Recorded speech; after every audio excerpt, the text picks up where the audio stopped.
time to waste when it's 100 degrees. Burns under my feet. Won't you have it with me? We head into town, see what it's about. Barely need a shirt, though the sun has almost set. Make the most of it. I know we will dance and sing. There's a heat wave.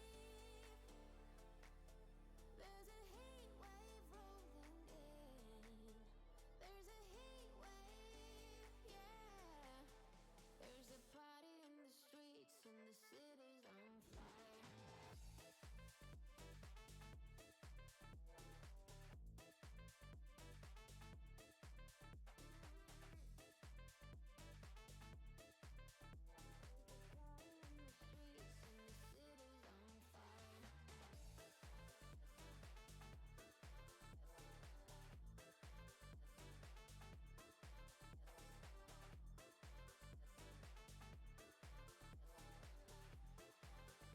a heat wave rolling in. There's music in the streets. We're moving to the beat. There's something in the air that makes the city come alive. A breeze that makes you high. We'll be up till late tonight. Love gets another chance. Pretty people holding hands, uplifted by the night, the way that it should be. Can let it slip away, 'cause this might be our final summer day. There's a heat wave. There's a heat wave rolling in. There's a heat wave, yeah. There's a party in the streets and the city's on fire. There's a party in the streets and the city's on fire.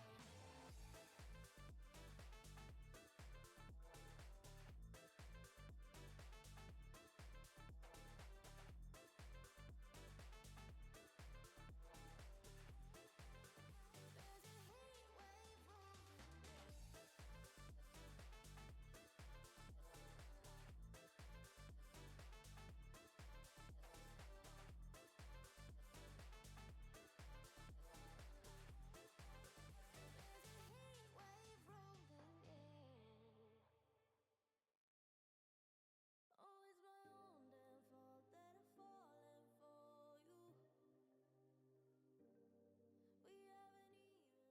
Good evening, folks. It is Monday night, and that means it's time for some Wisconsin Esports Conference action for Rocket League. We're coming in for the second week, and here to keep you awake with the action, my name is Ice Cold Brew, and joining me in the commentary booth is Toka of Toka Cast. Toka, tonight we have a War on 94. We have a rivalry between Stout Esports and Blue Gold Varsity as well. What do you expect to see from our folks over on Stout?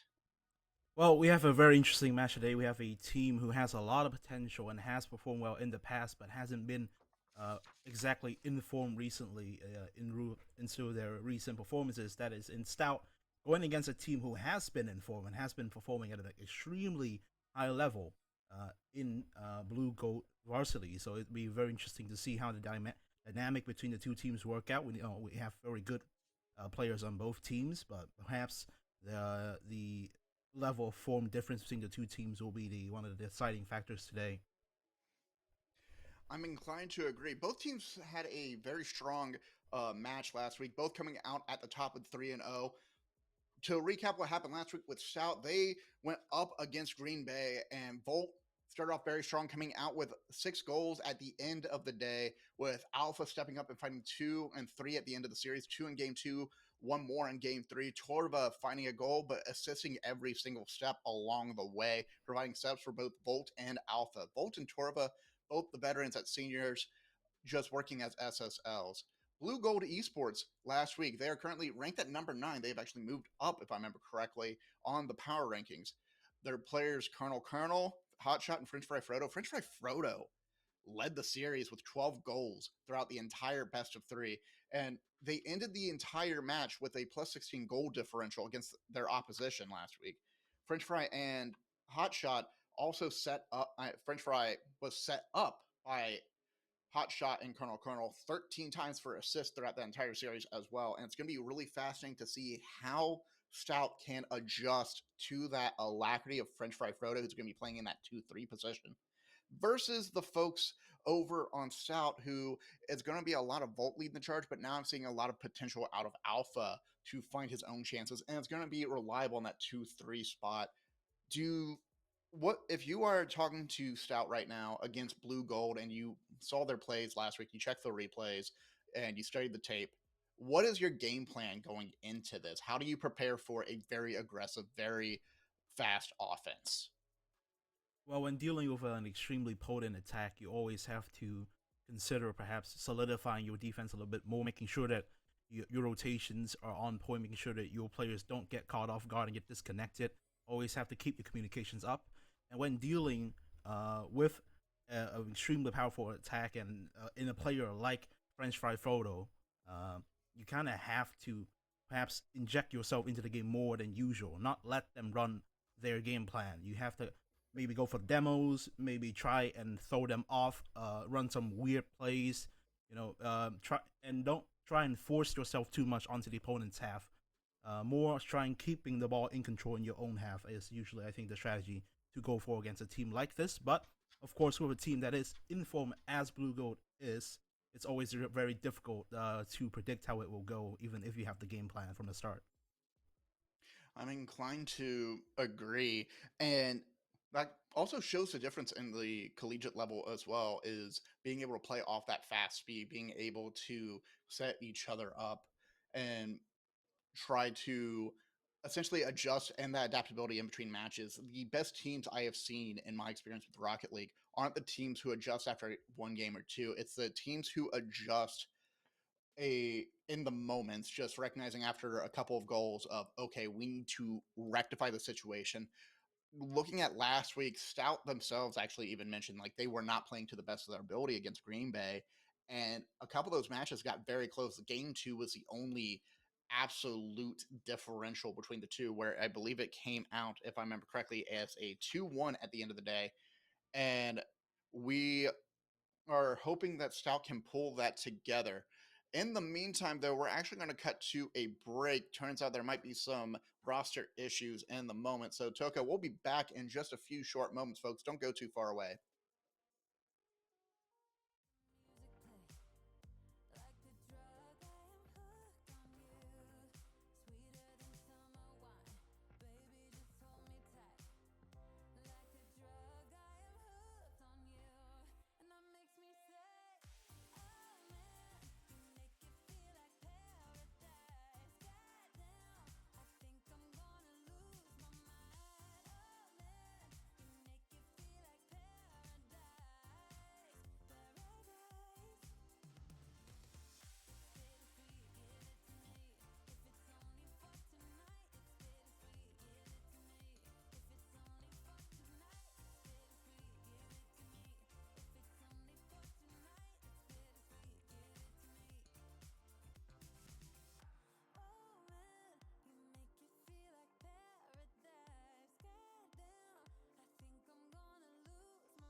Hey there, folks. We are currently back, and at this point in time, we actually ended up having a forfeit, so there will be no War on 94 coming at you this evening.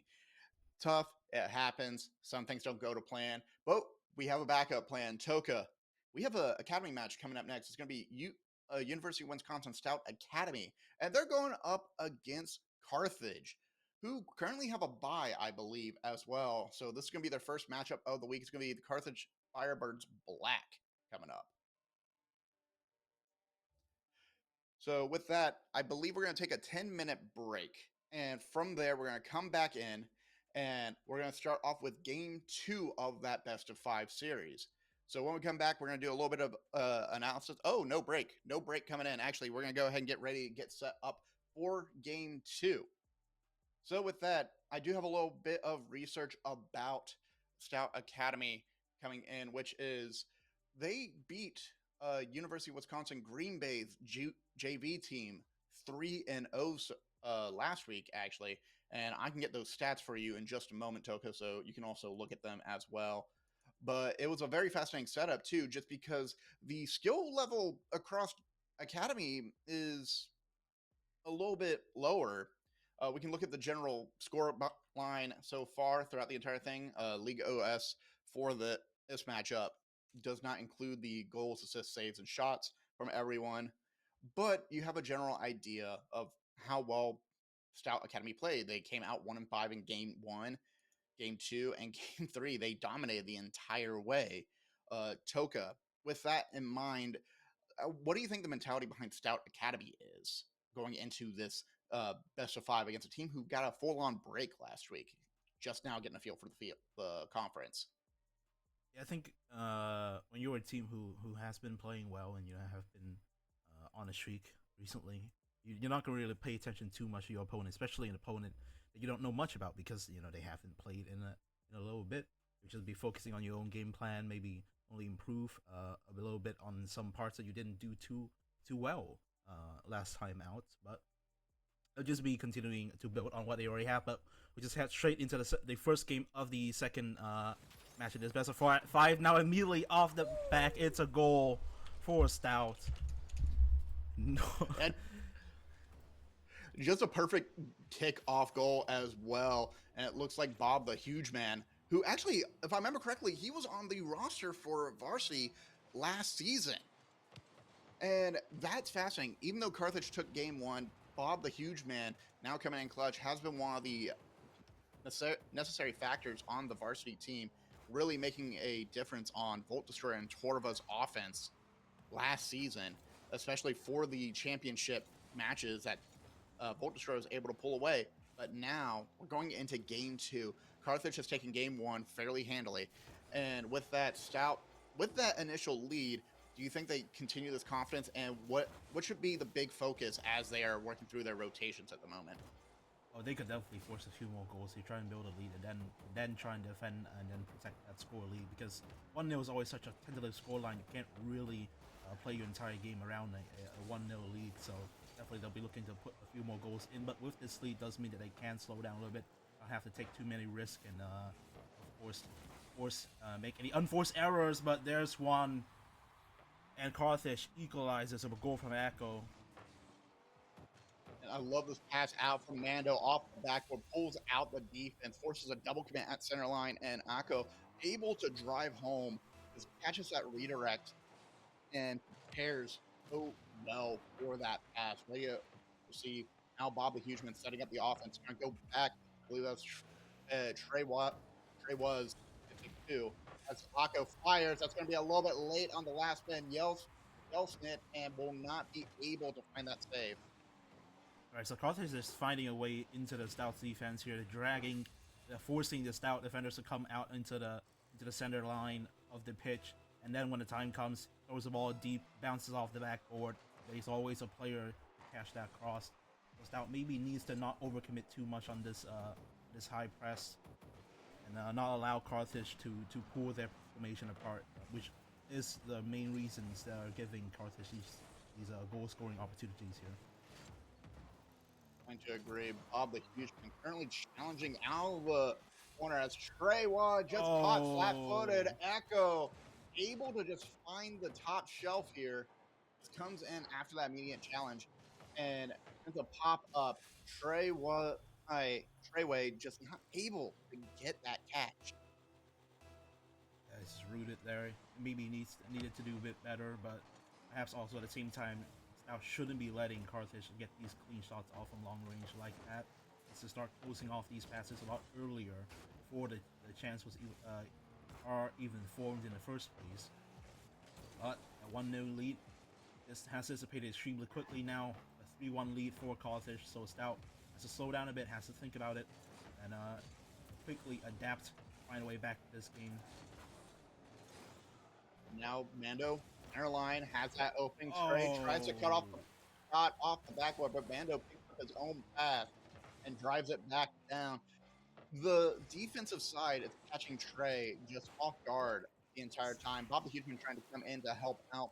I'm looking at the rotations on the side of the academy, and what's frustrating is it feels a little bit disjunctured as Bob is trying to regather the squad. But the biggest issue at the moment is just jumping for every ball in the air and not reacting fast enough as the shot comes in close. Trey currently with 0 boost going to end the challenge. Bob taken down fairly quickly.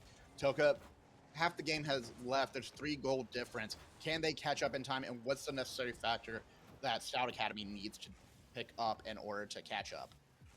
they need to fix this communication. They can't keep letting these long shots go in, and there, as I speak of that, another one has gone in.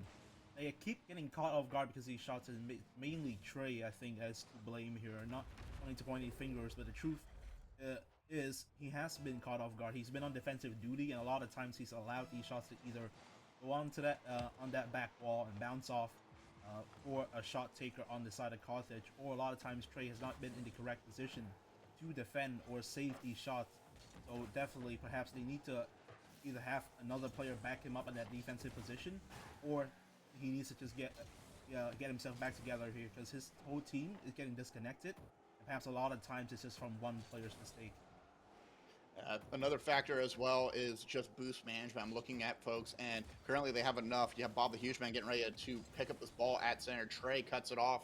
Instead, blocks. Cupid has the opening. Yelsnit able to cut it off. Trey's going to dribble that ball, tries to take it down, tries to cut around Mando, but it's going to be Bob the Huge Man trying to be just a bit taller, trying to put the team in the backpack. Bob drops it up high. Yelsnit tries to follow through. Aiko with the save. Instead, Blaz Cupid able to put that ball right back towards center and continue this scoring run they're currently on. There we go. There's a shot from Yeltsnit. A save, and then a crucial save to get his team back onto the momentum, get his team back on the front foot and trying to score. It's going to be him himself to score that goal to bring him back to this game. So the game is finally on there. Stout finding that one save to get the momentum back up, and this is exactly what they need to get back into this game here. Let's hope they can find a few more goals before the clock runs out. 90 seconds. Akko able to get that ball past Trey. Yelsnit is right behind him, though. There's that support that they need to give to each other as Mando takes flight. Trey carries the ball down. It has an opening. There's a bit of a double commit on the side, bit of miscommunication as Yelsnit, last one back, deflects the ball. Blaz wants to set up a pass to Mando, but cannot find that moment. 60 seconds left to go. Enough to get 3 goals, but they need to be a bit more aggressive on that front end and start throwing everything, including the kitchen sink, in a smart, collective way that allows that opening on that defensive side. All right, Stout's rotation has been getting better here. Yeltsnit is now on defensive duty instead of Train, has been doing a lot better, has allowed his team a few more chances. But perhaps they should be toning down a bit on this double chasing the ball, committing too many players to just get on every single first ball action. Maybe just have one player go there and then the rest of the team set up chances so that as soon as the rebound comes out, the Stout can react quickly. But now it's just going to be bounce around in the middle of the pitch, even towards Stout's goal. And there's a free shot saved by Yeltsin. It's absolutely clutch, but the rebound is hit by Mando. No chance for the save to happen on the second time round. And Carthage increases his lead and perhaps closes the door for a win in this second match. They're in a difficult position right now for Stout Academy. Yelsnit able to get possession of the ball, but wasn't able to put enough of a body to find clearance. Just kills the ball, puts it into the post. That's enough space for the folks at Carthage to take advantage and find that opening. And now with 8 seconds left to go, Trey's trying to chase after the ball, but that's going to be knocked down by Mando. Yelsnit has to step back. Mando on target, off just a bit, goes Oh to my follow god. up, but instead it will be 6-2. And now we're on match point for Carthage Black. And what a fantastic way for Carthage to continue this drive to make their presence known in the Wisconsin Esports Conference, while Stout Academy are starting to struggle a bit more throughout the series. Yeah, I think we saw Stout just being a little bit flustered there. They scored that first goal, and I think as soon as Carthage understood what they needed to do, get themselves back to the game, Stout just got ran over, and they just didn't know what to do. I think they were caught off guard and didn't adjust as quick enough, and they spent that entire game just chasing the ball. I'm inclined to agree. And just looking at the stats too, Agho especially leading that offense, but Mando was the one who set up a lot of these opportunities for them. And we're heading into game 3 already with Carthage on match point. The biggest factors here is just we need to see Stout Academy work on their communication and try not to get in each other's way and work a little bit more on that defensive side. Don't really fall for the tricks and stunts put in front of them. Try to secure the ball, put some powerful clears out. Bob the Huge Man, dangerous positioning across the net, still able to find clearance. Yellowstone doesn't have boost, gets bumped by Trey, and that's enough to keep the ball away from Carthage, but not enough to find a scoring opportunity. A really close ball contest. They're bringing the ball halfway through your own goal like that was completely terrifying. But here comes a long shot, but Blaze Cupid in the correct position to just block that shot off, and now he comes towards Stout. So off to a good start here for Stout, at least a bit more positive than the last match.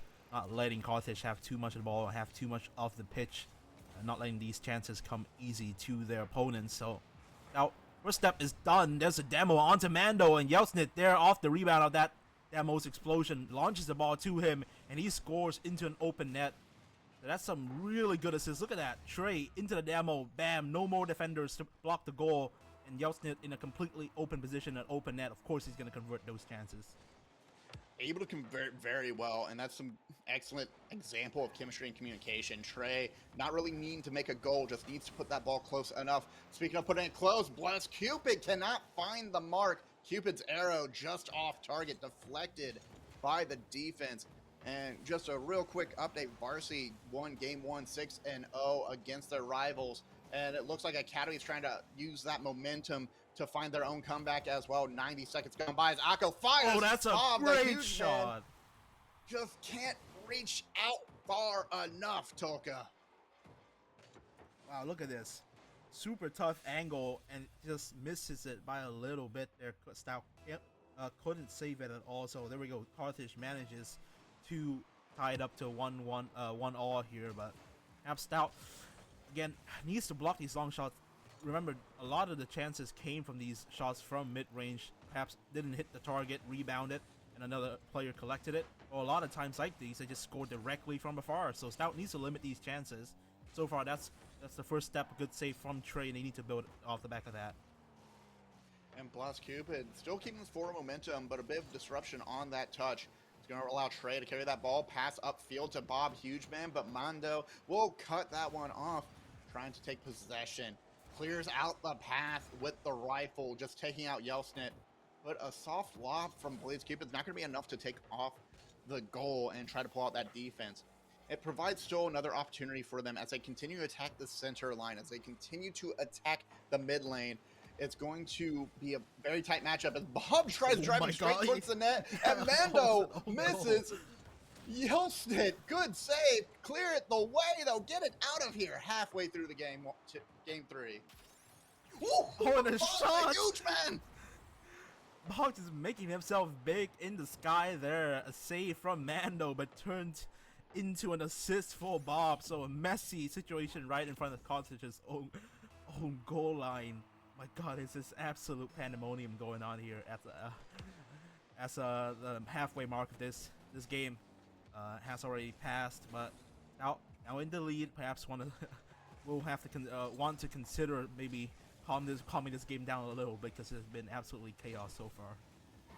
Absolute chaos, but they're taking advantage of it in that moment. I love the setup pass from Bob to Trey. Trey finding his mark especially well. Gives a chance for Bob. Can't really follow through on that air dribble. Tries to cut off the touch from Akko. Forces it into the corner.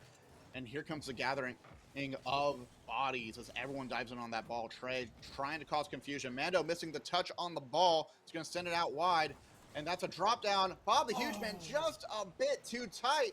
But they can keep this pressure ongoing, Toka. It's a super difficult angle, but he's chance to keep coming. Oh, that's a unfortunate miss. Oh no. There's a single slip, and the ball just manages to get on target. Barely, but barely is the difference between Stout missing that opportunity from Bob the Hugeman and the difference between Akko scoring a goal from an almost impossible distance. Such near impossible angle. Honestly, I did not realize there was someone in front ready for the pass, but yet still Carthage Firebirds still burning away, still trying to find their moments and picking the shots correctly. No one back at the net for this play. Yelsnit trying to dive, trying to keep up. Wants that 50 to work in his favor, but cannot control it. Redirect center line. That's Trey. Not enough power. Get in the weight room, bud. Try to find some strength behind that shot. Alright, so Stout is still applying pressure here. So remember, even if they conceded that last goal when they were attacking, they still have a lot of opportunities that they are creating these in a lot of waves of attacking. But they have to be very careful not to let Carthage get any sniff of the ball, because as soon as Carthage gets an open opportunity to take a shot, they usually convert, because they have very good players who can place the ball exactly where they want. And there is exactly what I was talking about. Plays Cupid with the assist, and Mando collects. Carthage leading 3-0 with 40 seconds left now. The backline defense is what's killing Stout Academy at the moment. It's just becoming especially difficult for them to read the ball and trying to anticipate where it's going to go. If Trey was just a little bit higher, that deflection could carry through to the corner. But now looking for redemption on the sidewall, tries to set for a pass, going to Blas, who sends it firing hard towards that corner. Not enough to follow through for a second touch, but will take the boost away from Stout Academy. It's going to slow them down. Instead, Blas drops the ball down, brings it over to Yelsnit looking for a chance to bring that ball forward. Trey taking flight, but it's not enough to carry through. 15 seconds left to go. 10 seconds left now. The clock is counting down to Stout's doom, and they need to find an opportunity. That's a shot blocked. Bob the Human couldn't get it. Oh my god, Yelsnit with a miss as well, and I don't think there's any time left for this one, and the clock runs out. And Stout will go down in a sweep 3-0 to Carthage. Carthage Firebirds had a bye week in the previous matchup in the previous week and were able to just take a chance and slow down. And while Stout Esports won with a 3-0 of their own in the previous week, they could not keep up with this competition. Just some communication errors on the back line and a few issues on boost management and just control the ball as well, making it more and more difficult. And Carthage took full advantage of every single mistake they brought up. Yeah, I think we saw Stout come into their own self a little bit in that last game, but I think it was too little, too late. A lot of the opportunities, I think, came from a problem perhaps with the communication. A lot of players weren't working with each other, kind of going for their own ball, chasing it. And yeah, ultimately, those little mistakes, especially from the base of the communication, really costed them that entire game. But also, Carthage did really well to exploit those mistakes. Absolutely. And you can see there's at least going to be opportunities early on in the season. They have plenty of chances to build up and learn a little bit more about how they can improve.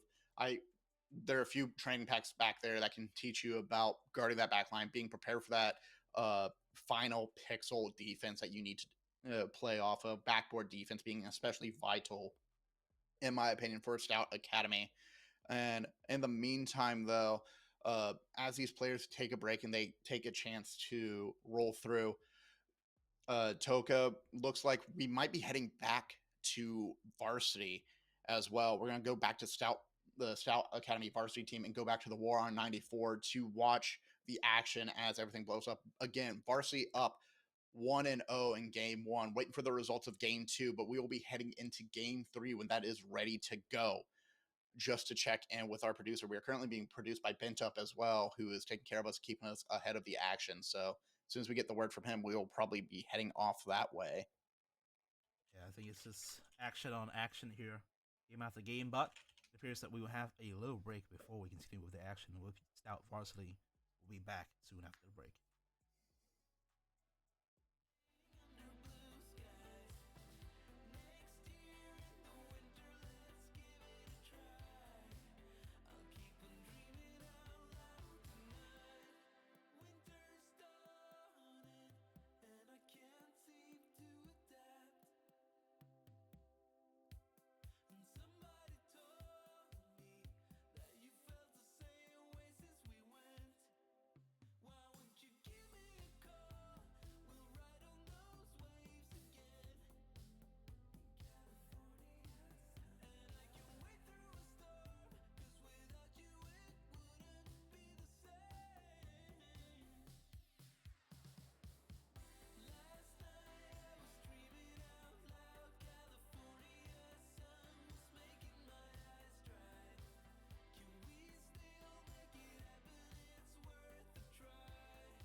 Welcome back in, folks. We are getting ready to follow through on the promise early on the stream, where we are going to have Stout Varsity versus Blue Gold Varsity.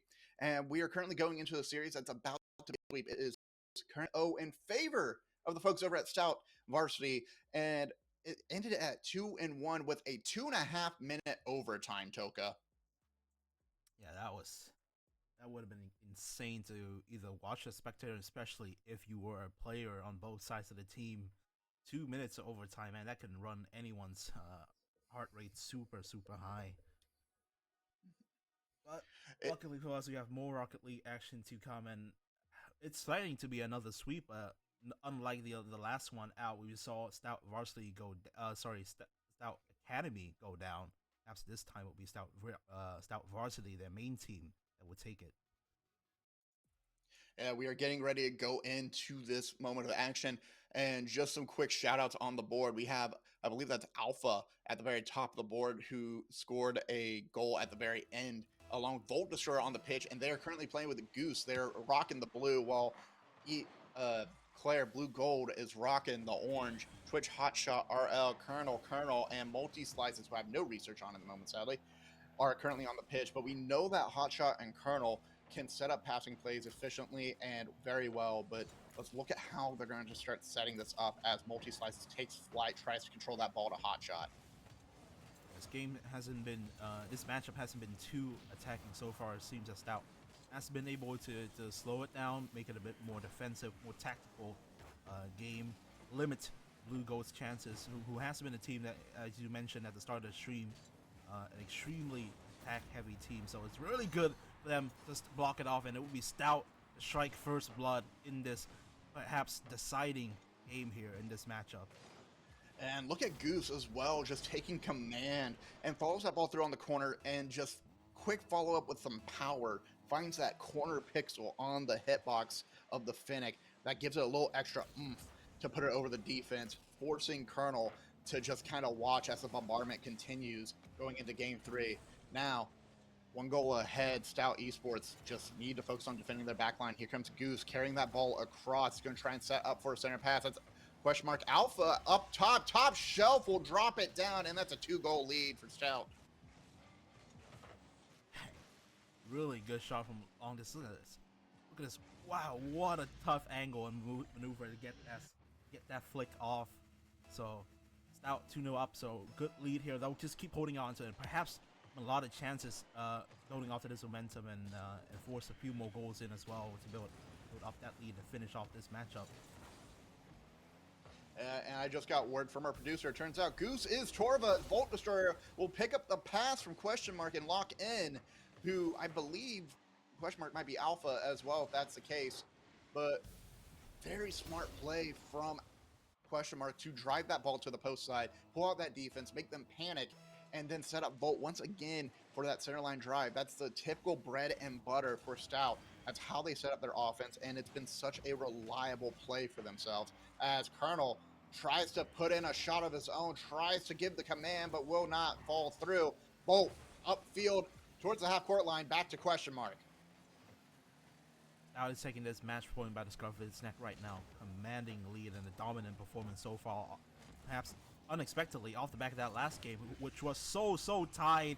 And there is another one from Alpha to really stamp it home and tell and send a message to the blue gold that this game is ours and this pitch is theirs. Alpha, of course, Question Mark, able to follow through on that shot. Now 4-0 lead. After such a tight match, it makes me question the stamina, the endurance level of the opposition, where a lot of times when you have such a long OT, you end up blowing the rest of the match, especially after a heavy loss. Volt Destroyer taking this ball from Alpha after it hits the ceiling and drops it right back down center, right in the same trajectory that Alpha was going for. Yeah, it's been these high hanging balls in the middle of the goal that has caught blue gold off guard 3 or 4 times already.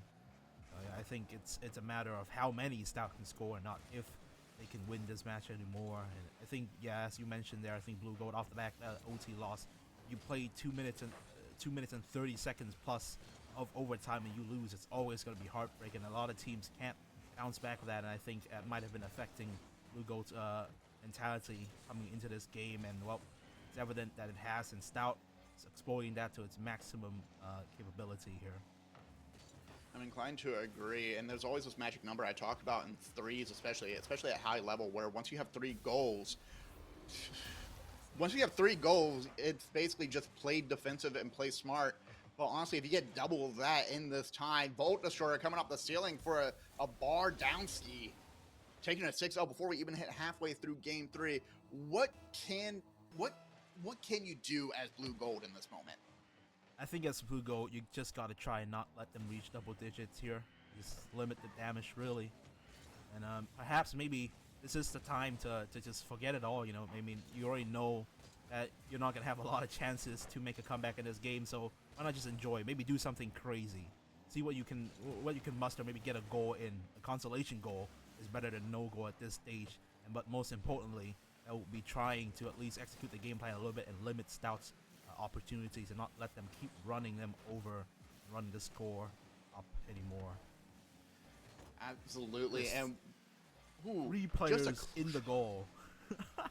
That's the way they have to do defense now. It's so difficult for them to anticipate these angles coming out from Stout. I get why, but they need to also put that effort into offense. I mean, at this point in time, you're already down 6 goals. Might as well see if you can at least get 1 on the docket, just like you're saying. And that means just putting as much pressure on their front door as you can against Stout. Oh, good Great save from a hot shot. And Crossbar Crossbar coming in 4th man. Oh my god. Okay, blue gold is hanging on by an extremely slim margin in a counter attack that almost went in, but Stout's backtrack is just so quick. Blue gold thought they had a sniff of a consolation goal there, but Stout just completely refuses. Corner with another good save, with another shot saved by a Twitch hot shot, and another one comes in and saved again. Blue gold is just rotating goalkeepers at this point. They don't care about scoring goals. They have 3 goalkeepers, and they're gonna use all of that net and saving opportunities, and they have been doing that well, stopping Stout in that track, not letting another goal go in. But finally a gap has opened up and Volt Destroyer just drives it home all the way from his own half of the pitch. There's this play style where if you just keep throwing ball after ball after ball, and if your opponents eventually just get every single save, break the ball away, force them to chase after it, and oh no. I think, yep, that's gonna be, that might be it. Yeah, a GG's I quit moment from Blue Goat there. They understand their fate, but it's actually playing a man down, corner actually scoring a goal. You know what? Never give up, even if that means giving up an own goal. Alpha just want to at least get the Brazil, wants to ensure that Blue Gold has their passports updated to head down to Sao Paulo for the 7-1. Uh, well, at least, at least it wasn't no goal. With the time winding down, let's go ahead and cut on back.